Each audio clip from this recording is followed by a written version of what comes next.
Hello, I'm Jeffrey Dunn, Executive Director for Landmark Community Theater here at the Thompson Opera House. And we produce year-round community theater productions here with people from Thomaston and the surrounding areas. What productions are you doing right now?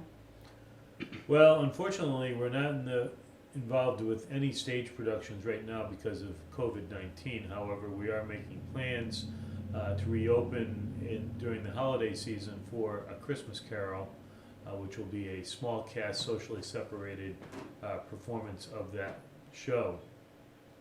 In the meantime, though, we are planning socially separated haunted house tours of the Thompson Opera House. There's actually two different tours that you can take. You pick between either Theater of the Macabre or Graveside Stories.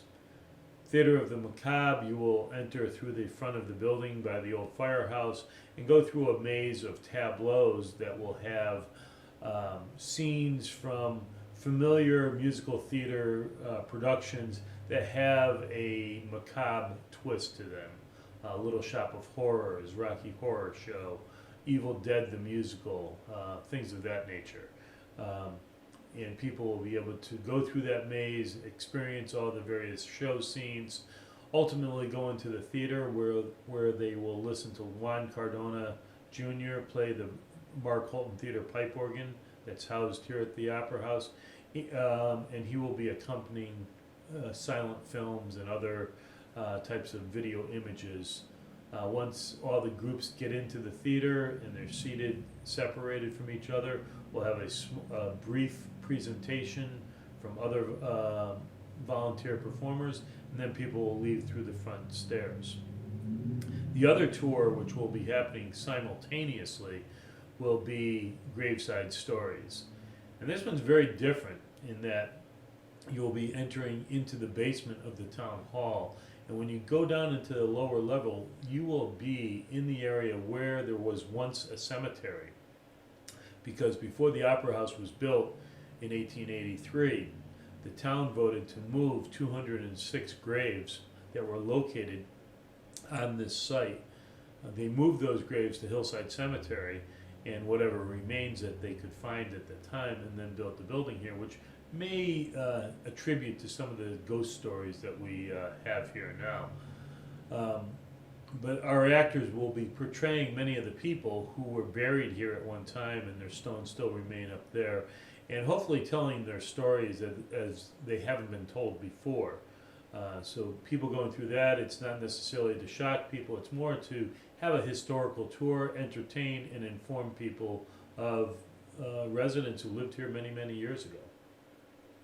Those people, when they're finished, will also go into the theater and see that same show with Juan Cardona, the movies, and light entertainment before they leave through the front stairs. Are these two tours, will they be costing each one different? Yeah, so each tour is $15 a person. If you're coming in, we ask that you create your own social group. So if it's a husband and wife and 2 kids, or people who live together who are accustomed to being in close proximity with each other. If you were going out to dinner with these people, you could come to the show with them. We're asking everybody to wear masks, sanitize their hands, maintain social distancing as they go through, and the guides, who will also be masked and in character, they will be keeping people separated and making sure that each group goes through individually, and then the next group would go through as well. So the the tour that goes goes through the basement, is it significant to go through the basement? Why is it? Well, it's significant in that when you go down into the basement, you are really entering into the subterranean level where the bodies were once buried. So, that in and of itself is a little creepy, but, it's factual too. I mean, the building was actually built on the cemetery, and they dug up the remains and put that building here. Most people who go into the senior center, which is what the basement is, don't think about it, or certainly may not realize that this was once a graveyard. So when you're going down there, we're going to be pointing out to the fact that you're entering into actual graves. The other interesting thing about that basement is it wasn't always a senior center, it was the town police station originally. So some of the graves will actually be in the areas where the jail cells once were. There's no longer doors on them, but they're kind of like a tomb in and of themselves. So the actors will be inside there with their stones in front of them, also allowing us to maintain social separation. That tour is not, it won't be disrespecting the people that are in the graveside, or was there. No, it's so important to us to make sure that we do this respectfully. The people who were buried here from 1742 until 1875, they never asked to be moved. It was the town that voted and decided to move these people, which I think in and of itself is somewhat disrespectful, but that is kind of ancient history at this time. They've been moved to a section of the cemetery that isn't maintained, so trees and bushes and weeds have grown up all over them. Fortunately, there are people like Tom Vaughn, who's a local volunteer who goes in and cleans and works on restoring that cemetery on a regular basis. But they've had a lot of disrespect over the years, if you will. So the last thing I want to do is make fun of them or their graves.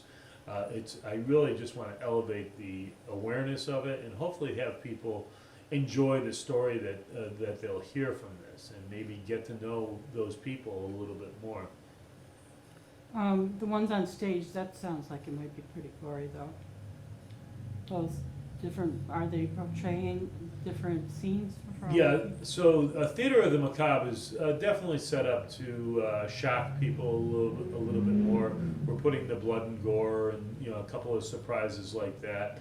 I don't think it's quite as macabre-ish as some traditional Halloween tours might be. We are trying to put a theatrical slant to it, but there will be some surprises, and I think it will be more entertaining than anything else. I wouldn't necessarily encourage people to bring young children to this. It's probably maybe a 10 years or older type of attraction. Can you give us a little background on the Thompson Opera House Theater? I know I call it Thompson Opera House, but you're calling it Landmark Community. Yeah, well, it is the Thompson Opera House. It was built in 1884. Shortly after they moved all the graves out of this location, they built the town hall / opera house, and it's served as a theater since then. The reason for Landmark Community Theater, we're the organization that was contracted to manage the Thompson Opera House. So we rent the theater out to various organizations, and we also produce shows to go on the stage. So there is the physical building, the Thompson Opera House, which people will be going into, and the people who are producing the show is Landmark Community Theater. That sounds very interesting. So there's been a lot of famous actors go through here too? We see in a normal year hundreds of performers come through here. We typically do 6 main stage productions, 1 or 2 children's shows, a teen show. We work with the area schools to bring in shows, and we also have some professional touring performances that come through as well.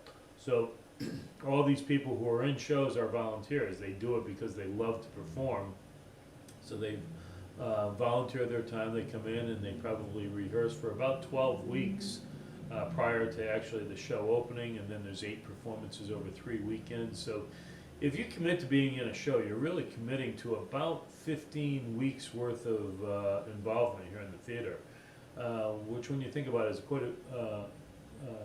quite a sum of time. And some people do 2 or 3 shows a year, so they're pretty much a part-time job for them. This is their second home, pretty much. It is their second home, so for some people it seems like their first home. Yes. The theater is my attraction as well, and I'll be one of the characters in there. Is there going to be many actors and actresses then portraying all these? We have, I don't have an exact count, but I know there's over 40 performers participating in this event. And every performer has a big task ahead of them, because if you're in the tableaus in Theater of the Macabre, you have about a minute to a minute and a half to perform a scene in front of a small group of anywhere from 2 to 6 people and entertain them to the point where they're not anxious to move on and are interested in what's going on, and hopefully you surprise them or shock them or entertain them. But the people who are bringing those groups through, the guides, they will also be in costume, either as show-related costumes on Theater of the Macabre, or they will be representing actual people that were buried in the Northbury Cemetery. That was the name of the cemetery that's here at the Opera House.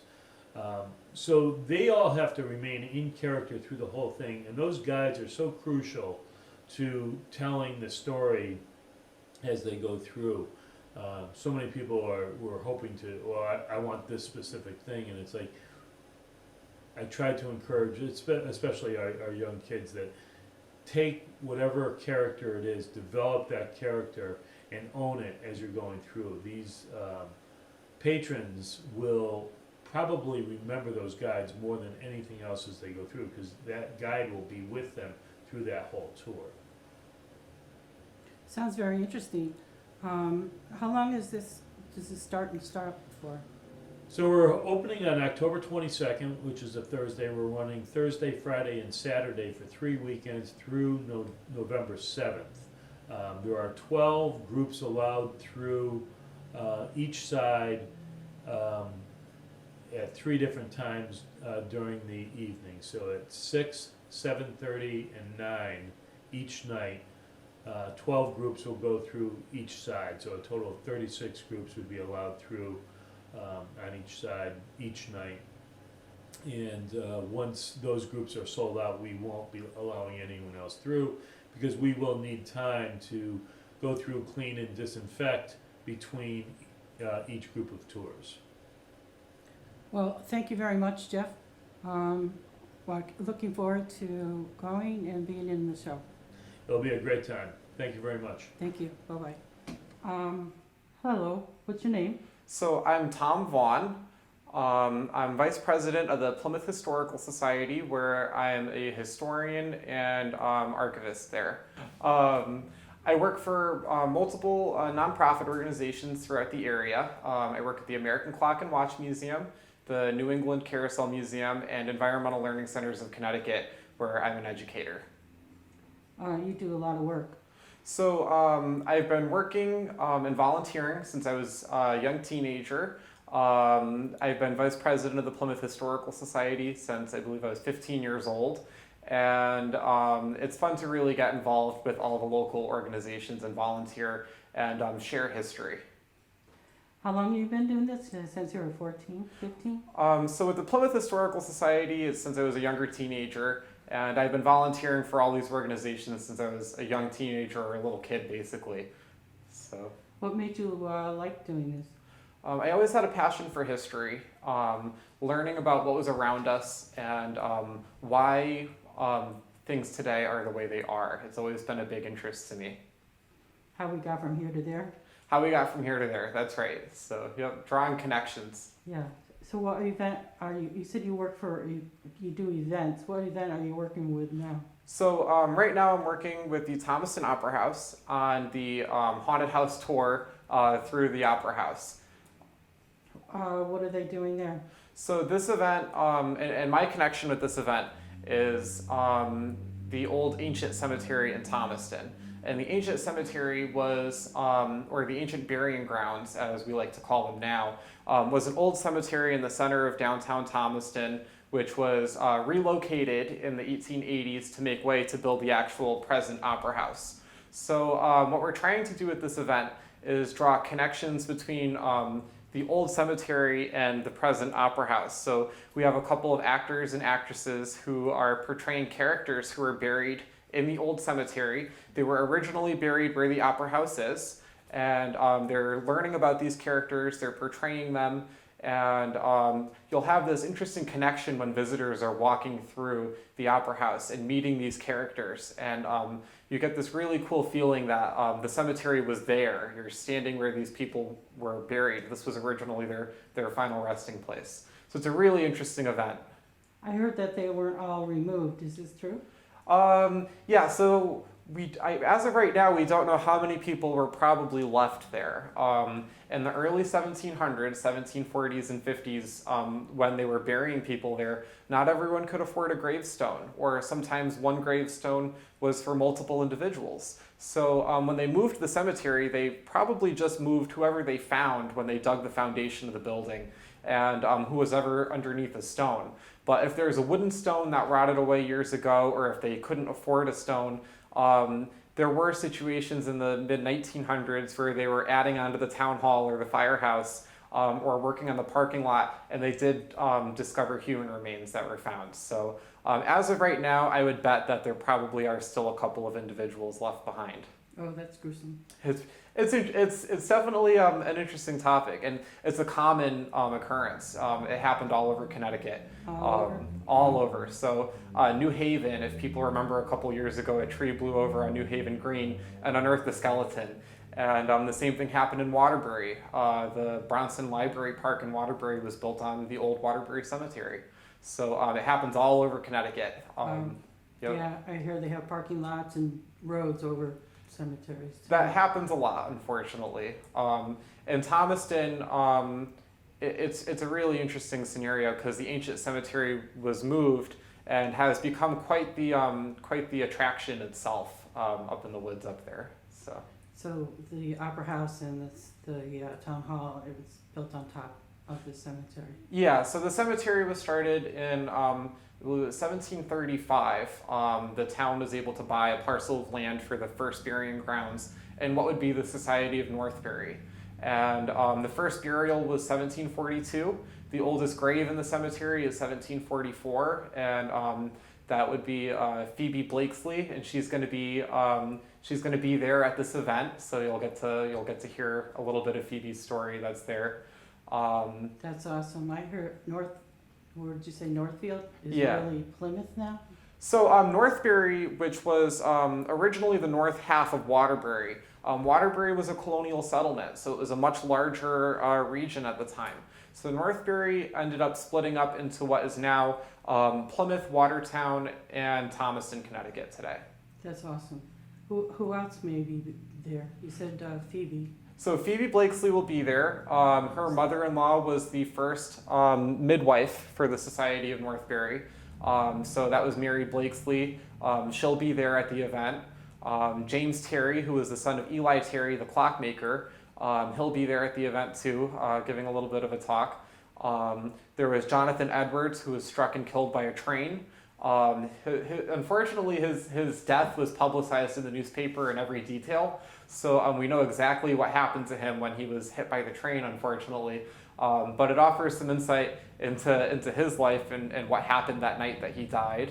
Members of the Fenn family, which were a very prominent family in Plymouth Hollow at the time, which is now Thomaston.